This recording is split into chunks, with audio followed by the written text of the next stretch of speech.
الاخوه الان كيف ما كتشاهدوا البيت ها هو تشمع. هناك قرار قضائي، وانا شخصيا كنشكر القضاء المغربي النازي واخصص قضاء مدينه بركان اللي كانت عنده الجرأه على انه يصدر هذا القرار ديال تشميع هذا المنزل اللي كان طور الاصلاح.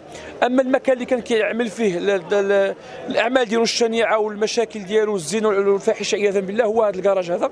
اجي اخويا ربيع، هو هذا الكراج هذا.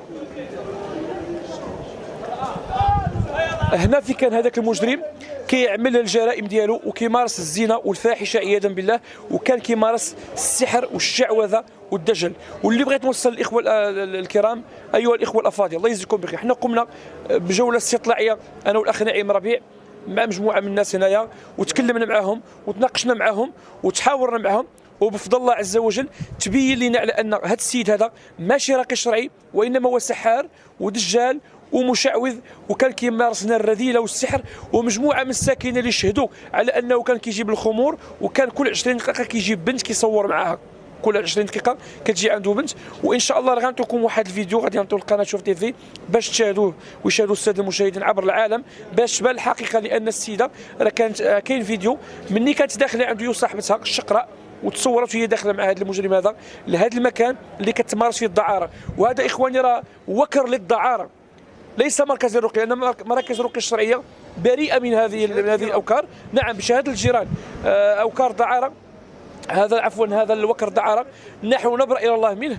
وانا بصفه راق شرعي اتبرأ الى الله وابرأ الى الله، انا ورفقه صديقي نعيم ربيع بصفتنا رقاة شرعيين ولدينا السبق في الميدان ولدينا الاقدميه ولله الحمد، نبرأ الى الله من هذا الراقي وكل من على شاكلته، وندعو ساكنه هذه المنطقه أن تبرأ إلى الله من هذا الدجال ومن كل السحرة. ومن هذا المنبر أنا كندعي ساكنة مدينة بركان، أي ساحر عندهم في شي حي، أي ساحر كاين في شي منطقة، أي دجال، أي واحد كيدعي انه راقي شرعي وراقي غير شرعي، فانا كنوصي الله يجزيكم بخير على المحاربه ديالو وعلى الطرد ديالو، وتضامنوا تجمعوا لي كارت ناسيونال ديالكم وتمشيوا عند القيد وتمشيوا للعمل وتمشيوا عند رجال الامن وتدفعوا للبرلمان المغربي من اجل محاربه هؤلاء الدجاجله.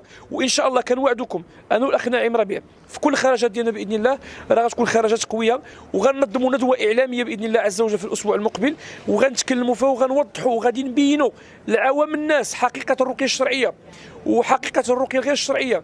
اما بالنسبه لهذا المشعوذ هذا فهو الرقيه الشرعيه تتبرأ منه براءه الذئب من دم ابن يعقوب.